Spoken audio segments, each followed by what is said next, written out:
오늘 하나님께서 우리에게 주신 말씀은 스바냐서 1장 14절부터 2장 3절까지의 말씀입니다. 구약성경 1307쪽에 있습니다. 스바냐서 1장 14절부터 2장 3절까지의 말씀, 우리 다 같이 한 목소리로 하나님의 말씀을 봉독하겠습니다. 같이 읽습니다. 여호와의 큰 날이 가깝도다. 가깝고도 빠르고다. 여호와의 날의 소리로다. 용사가 거기서 심히 슬피 우는도다. 그날은 분노의 날이요 환난과 고통의 날이요 황폐와 패망의 날이요 캄캄하고 어두운 날이요 구름과 흑암의 날이요 나팔을 불어 경고하며 견고한 성읍들을 치며 높은 망대를 치는 날이로다. 내가 사람들에게 고난을 내려 맹인같이 행하게 하리니 또 그들의 피는 쏟아져서 티끌같이 됨.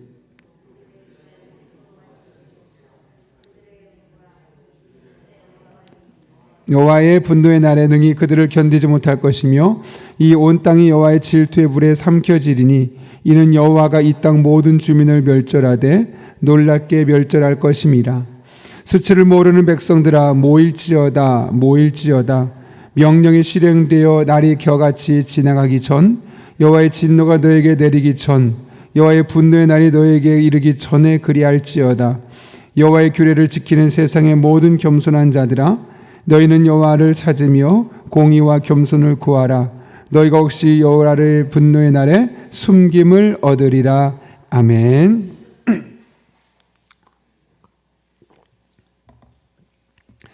스바냐서는 잘 아시는 것처럼 여호와의 날이라는 이 주제가 가장 중요한 핵심 주제입니다. 근데 그 여호와의 날은 잘 아시는 것처럼 심판의 날로서 이스라엘 백성들에게는 두려움을 안겨줄 수밖에 없는 날입니다. 오늘 본문의 말씀이 그 여호와의 날에 어떤 일이 일어날지가 기록되어 있는 것이고 그것이 14절부터 18절까지의 말씀입니다. 그 중에 15절이 이 여호와의 날에 일어날 일을 매우 생동감 있게 묘사하는데 이렇게 표현되어 있습니다. 15절입니다. 그날은 분노의 날이요 환난과 고통의 날이요 황폐와 패망의 날이요 캄캄하고 어두운 날이요 구름과 흑암의 날이요. 이것만 보아도 이스라엘 백성들에게 임할 이 여호와의 날이 얼마나 무거운 분위기일지 또 얼마나 무서울지 또 얼마나 그들을 숨막히게 할지가 능히 짐작이 됩니다. 사실 15절 끝이 아닙니다. 계속 이어지는 말씀 보게 되면 나팔을 불며 경고하며 견고한 성읍들을 치며 높은 망대를 치는 날이로다 라고 말합니다. 견고한 성읍들까지 높은 망대까지 다 무너지는, 그러니까 의지할 곳이 하나도 없이 안전지대라고 생각했던 곳까지 완벽하게 파멸되는 그런 때라는 것을 이야기하고 있는 것이죠. 이스라엘 백성들에게 매우 혹독한 심판이 임할 것을 오늘 이 여호와의 날을 통해서 우리에게 말씀하고 있는 겁니다. 중요한 것은 하나님께서 분명히 하나님의 자녀들인데 아무리 잘못해도 이렇게까지 하는 게 옳은가 싶습니다. 우리가 우리 자녀들이 잘못할 때 회초리를 대죠. 그렇지만 그 회초리가 폭력에까지 이를 정도로 나아가진 않지 않습니까? 어떻게 보면 오늘 이 14절부터 18절까지 나타나는 이 여호와의 날에 이스라엘 백성들이 임하는 모습은 단순히 회초리를 대는 모습 정도가 아니라 마치 폭력을 가하는 부모의 모습처럼 그 이미지가 매우 강렬합니다. 하나님께서 그렇다면 왜 이스라엘 백성들에게 이렇게 하시겠다라고 말씀하시는 겁니까? 실제로 그렇게 하기 이전에 이런 날이 이를 것을 경고하고 계신 거죠. 그 이유는 17절 때문인데요. 우리 같이 한번 17절 읽겠습니다. 시작. 내가 사람들에게 고난을 내려 맹인들 같이 행하게 하리니 이는 그들이 나 여호와께 범죄하였음이라. 또 그들의 피는 쏟아져서 티끌같이 되며 그들의 삶은 분토같이 될지라. 여기 보게 되면 하나님께서 그들에게 고난을 내려서 마치 맹인처럼 분별할 수 없고 이 모든 것을 그대로 다 몸으로 겪을 수밖에 없도록 하신다는 거죠. 여러분, 맹인 같다라는 말이 바로 그런 말입니다. 여러분이 눈을 딱 감아보시면 생각해 보시면 됩니다. 지나가면서 이곳저곳 다 부딪히고 나에게 상처로 다가옵니다. 저는 저희 형님이 그런 상황이 있기 때문에 잘 아는데요. 다리에 성한 데가 하나도 없습니다.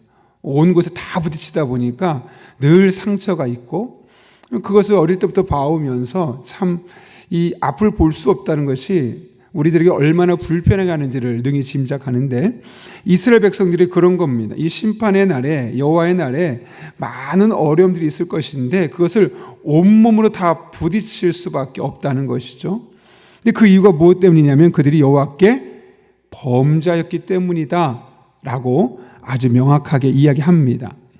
하나님께서 이스라엘 백성들이 하나님의 자녀임에도 불구하고 이와 같은 맹렬한 혹독한 심판의 경고를 할 수밖에 없는 이유는 그들이 계속해서 죄에 노출되어 있고 죄를 지어왔기 때문에 그렇다는 것이죠. 죄가 얼마나 심각한 것인지를 오늘 말씀하고 있는 겁니다. 이 당시 사람들은 죄 짓는 것에 대해서 그렇게 그다지 대수롭지 않게 여겼습니다. 분명히 죄를 지으면 잘못된 것이라는 것, 그렇게 하면 안 된다는 것은 알았지만 다른 사람들이 다 그렇기 때문에 그들도 그랬습니다. 어제 읽은 1장 8절 말씀 보십시오. 그 심판의 대상을 이야기하면서 누구를 먼저 이야기하냐면 방백들, 그 다음에 왕자들, 그 다음에 이방을 섬기는 지도자들을 이야기합니다. 여러분, 방백들이란 얘기는 지도자들급에 속한 사람이죠. 고위직 공무원들을 말합니다. 왕자들이란 얘기는 그 나라의 실질적인 권력을 갖고 있는 이들을 의미합니다. 다시 말하면 사회 지도층에서부터 죄를 짓는 것에 대해서 아무렇지 않았고 그 사회 지도층에서 가장 먼저 죄에 물들어 있었고 죄에 오염되어 있었다는 것이죠. 그리고 그 사회 지도층에서 죄에 물들어 있으니 그 아래에서 그들의 통제를 받고 그들의 명령을 따를 수밖에 없는 이들은 어쩔 수 없이라도 그들과 동일한 죄를 지을 수밖에 없는 겁니다. 너 이거 안 하면 그 일 그만두게 한다? 너 쫓아낸다? 당장 사표 써? 그 이야기를 듣고 그 밑에 일하는 사람들은 어쩔 수 없이 자의적이든 타의적이든 그 죄에 동참하거나 그 죄에 관여할 수밖에 없는 상황이었던 것이 이 스바냐의 때였던 것이죠. 윗물이 맑아야 아랫물이 맑다는 이야기가 있습니다. 그런데 그 당시 이스라엘 백성들의 삶 속에서 보게 되면 많은 영향력을 끼치는 다양한 정책을 수립하는 실제로 그 나라를 이끌어가는 이들이 죄에 대해서 너무나 무감각했고, 아니 오히려 죄를 자신의 이득의 수단으로 삼으면서 많은 범죄가 이루어졌던 겁니다. 그러니 그 밑에 살아가는 사람들은 내가 살기 위해서 어쩔 수 없이 죄를 선택할 수밖에 없었고, 또 한 가지는 그렇게 모두 죄를 짓는 사회 속에서 나 혼자 거룩하게 산들, 나만 손해보고 나만 불합리한 이런 대접을 받을 수밖에 없다고 생각했기 때문에 그들 또한 죄에 물들어가고 죄의 주도적인 역할을 감당하게 되었던 겁니다. 죄는 잘못된 것이고 죄는 심판이 있다는 것은 알지만 그렇게 하지 않으면 안 되니 그 자리에 함께 동참하고 때로는 주도적으로 죄를 지었던 것이죠. 이것이 그 당시의 사회 분위기였습니다. 그러다 보니 죄에 대해서 매우 무감각해지게 되었고 죄를 벌하지도 않는 겁니다. 그 정도 죄는 누구나 하는 거야. 과거에는 깐깐하게 죄에 대해서 이야기하고 죄를 죄라고 말했다면 이제는 웬만하면 그 정도 죄는 다 짓는 거지 뭐. 오늘날 국회의원들이 죄를 지으면 거기 원래 그래, 거기 원래 그 사람들 다 그런 거야. 원래 그렇다고 하면 될까요? 다 그렇다고 하면 될까요? 아니요. 죄는 죄이고 잘못된 것은 잘못된 것인데 너무 죄가 많아지니까 다 그런 거지 뭐. 그 정도면 그렇게 나쁜 거 아니야. 이런 사회 모습이 이 스바냐를 통해서 심판을 선포했던 당시의 모습이었고, 사실 오늘날 우리들의 모습과 우리가 살고 있는 시대의 모습과 아주 많이 비슷합니다. 그래서 오늘 이 여호와의 날에 대한 심판의 메시지가 아주 가볍게 들리지만은 않습니다. 마치 이 스바냐의 말씀이 오늘날 우리 시대에 살아가는 우리들에게 하나님께서 직접 너희 시대가 그렇지 않아라고 말씀하시는 것 같습니다. 그런 사람들에게 하나님께서 선포하시는 이 여호와의 날이 어떻게 다가왔을까요? 분노의 날, 환난과 고통의 날, 황폐와 배망의 날, 캄캄하고 어두운 날, 구름과 흑암의 날. 이 이야기를 들었을 때 섬뜩했을 겁니다. 우리한테 하는 이야기 아니야? 우리도 그렇게 될 수 있겠네? 정말 무서운 일이 도래할 수도 있겠구나. 아마 섬뜩했겠죠. 지금 하나님께서 그런 의도로 여호와의 날을 그들에게 선포하고 있는 겁니다. 그대로 가면, 달라지지 않으면, 변화를 일궈내지 않으면 너희 이런 여호와의 심판의 날을 반드시 맞이하게 될 것이다 라고 이야기를 하고 있는 겁니다. 이게 무슨 말이겠습니까? 다른 말로 하면 죄의 문제에 대해서 민감하라는 것이죠. 다른 사람은 다 그래도 너만은 그러지 말라는 겁니다. 왜 그럴까요, 여러분? 죄를 품으면 어떤 일이 일어나면, 죄를 짓게 되면 하나님과의 관계가 서먹서먹해집니다. 그 영적인 민감성이 떨어지게 되고 하나님과 관계가 조금 멀어지게 됩니다. 그리고 하나님께서는 죄 위에 은혜와 영적 부흥과 축복을 더해 주시지 않으시죠. 이른바 영적인 동맥경화에 이르게 하는 것이 바로 죄를 짓는 겁니다. 기쁨이 사라집니다. 왠지 불안합니다. 기도의 영성이 점점 약해지면서 기도의 응답을 경험할 수 없습니다. 감사가 사라지고 마음의 평강이 사라지고 또 무기력한 그리스도인으로 우리는 이 세상을 살아갈 수밖에 없어지는 것, 그것이 바로 죄가 우리 안에 일상이 될 때 우리들에게 나타나는 가장 첫 번째 전조 증상들입니다. 지금 그러한 일들이 임하지 아니하도록, 그러한 일들을 겪지 아니하도록 일상의 삶에서 온전한 그리스도인으로 살아가야지, 이름은 그리스도인이라는 타이틀을 갖고 있지만 실상은 전혀 그렇지 않은 무기력한 그리스도인의 삶을 살지 않게 하기 위해서 지금 말씀하시는 겁니다. 죄를 멀리하라고, 거룩한 삶을 구하라고 우리에게 이야기하고 있는 것이죠. 실제로 우리가 우리들의 일상 속에서 죄를 멀리하고 거룩한 삶을 구하게 되면 우리들의 삶에 마르지 않는 은혜가 있고 샘솟는 기쁨이 있고 감사와 찬송과 기도 응답을 우리들의 삶을 통해서 다양한 삶의 순간순간마다 경험하며 살아갈 수 있는 것이죠. 실제로 이렇게 스바냐를 통해서 경고의 메시지를 들었던 요시야가 종교개혁을 하면서 이스라엘의 놀라운 하나님의 임재가 계속해서 요시야가 왕을 있는 동안 임하지 않습니까? 바라기는 우리들의 삶에도 날마다 이런 은혜, 이런 축복, 이런 감사와 고백이 날마다 넘칠 수 있기를 예수님의 이름으로 축원합니다. 하나님은 죄를 지으면서 담대했던 이스라엘을 향해서 심판을 말씀하셨죠. 그러나 동시에 이런 상황을 예방할 수 있도록, 벗어날 수 있도록 더 적극적인 길을 말씀하셨습니다. 우리가 좀 전에 읽었던 1장 14절부터 18절까지는 소극적인 의미에서 죄를 짓지 말라는 경고의 메시지를 주었다면 2장 1절부터 3절까지는 보다 구체적이고 보다 실제적으로 우리 구체적으로 이야기하고 있죠. 그것이 무엇입니까? 1절 보면 모이라는 것이죠. 모이라는 겁니다. 언제 모이라고 말하냐면 2절 보면 겨같이 지나기 전, 분노가 너에게 내리기 전, 분노의 날이 너에게 이르기 전. 이게 무슨 말이냐면 빠르리, 전 세 번, 어떤 날이 이르기 전을 세 번이나 이야기하면서 더 늦기 전에 빨리 모이라는 겁니다. 왜 모이라는 것이죠? 3절입니다. 같이 읽습니다. 시작. 여호와의 규례를 지키는 세상의 모든 겸손한 자들아,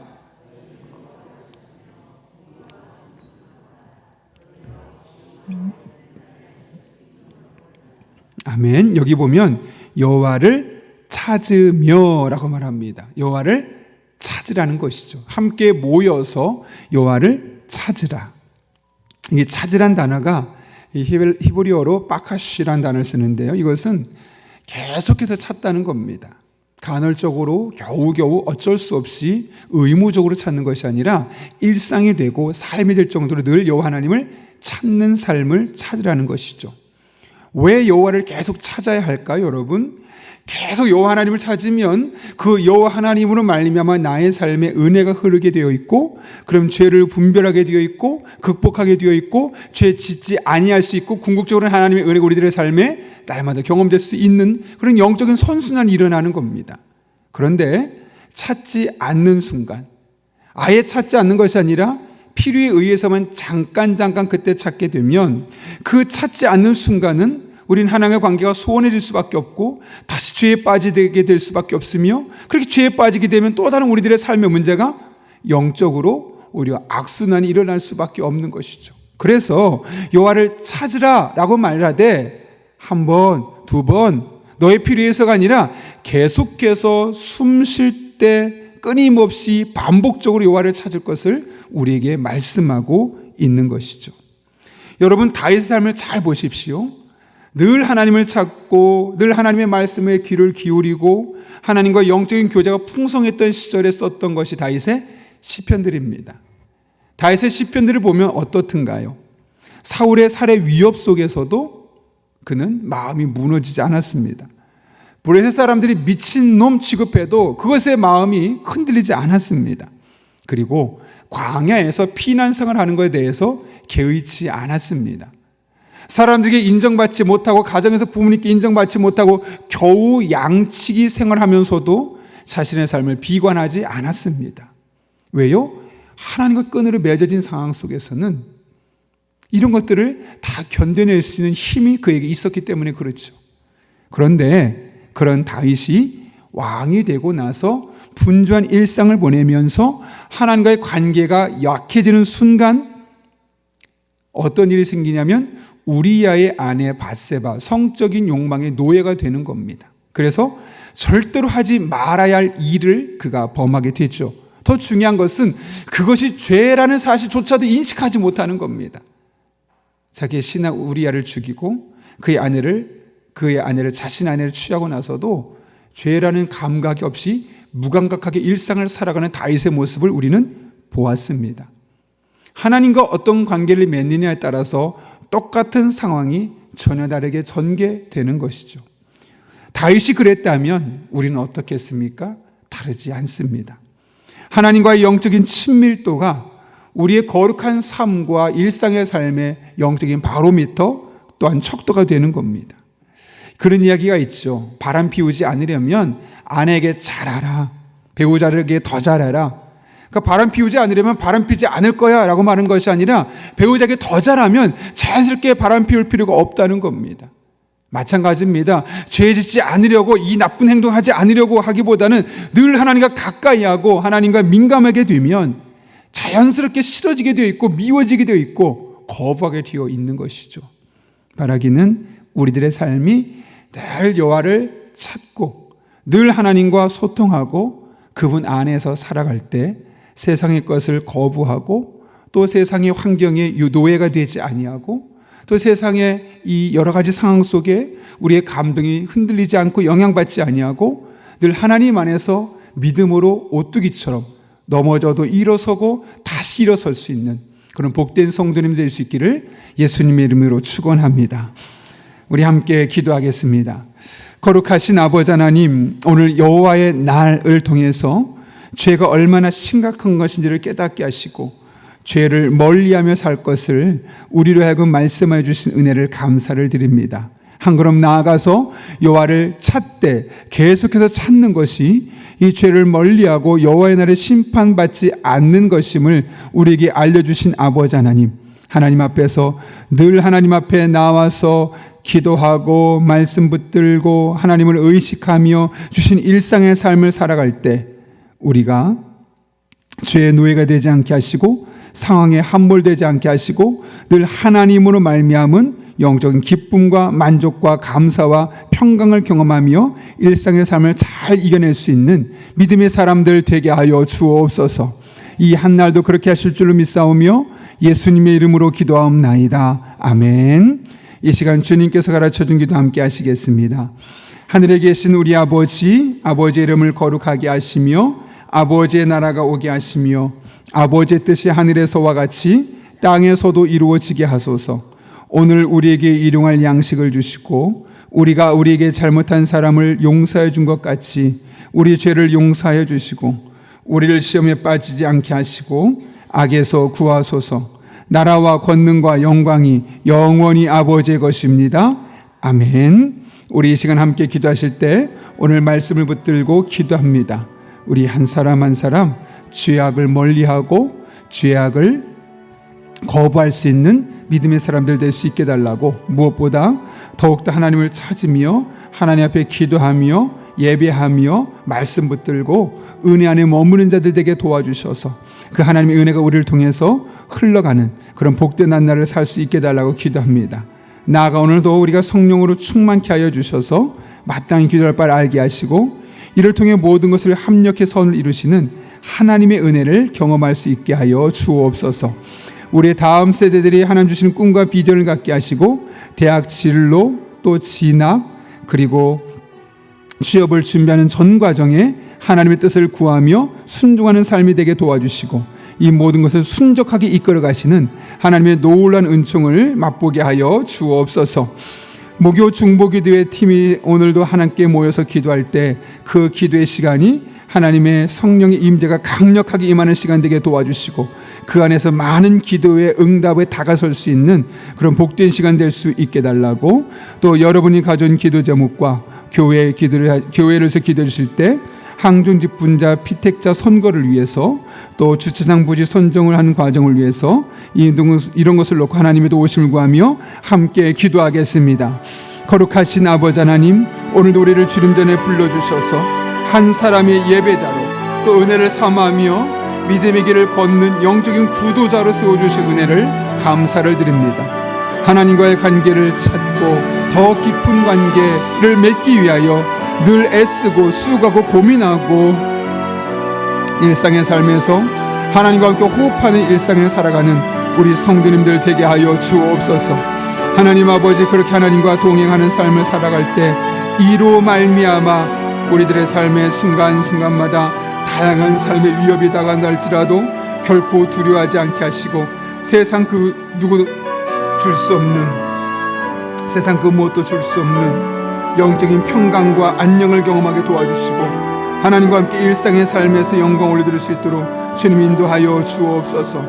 그렇게 우리 성도들의 삶에 은혜를 베풀어 주시고 하나님 함께 하시는 삶을 경험할 수 있도록 주님 인도하여 주옵소서.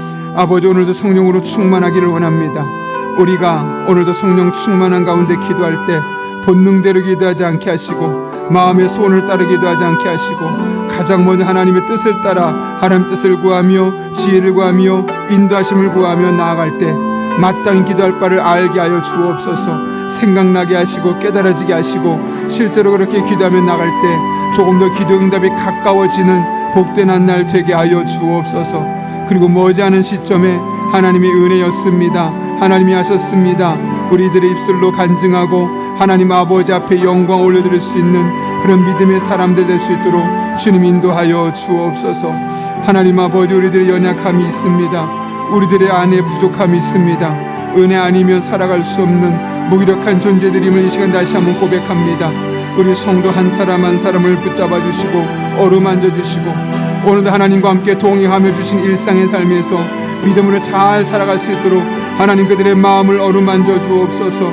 그들의 마음속에 하나님의 영적인 갈망을 허락해 주시고 간절한 마음으로 말씀을 붙들고 기도하며 은혜 안에 거할 수 있는 주의 종들로 세움받게 하여 주옵소서. 주님 뜻대로 살아가기를 원합니다. 하나님과 호흡하는 일상을 살아가기를 원합니다. 주님 친히 함께하여 주셔서 우리들의 삶이 하나님과 동행하는 하나님 아버지 앞에 영광 올려드리는 하나님 아버지 기뻐하시는 그런 복된 일상을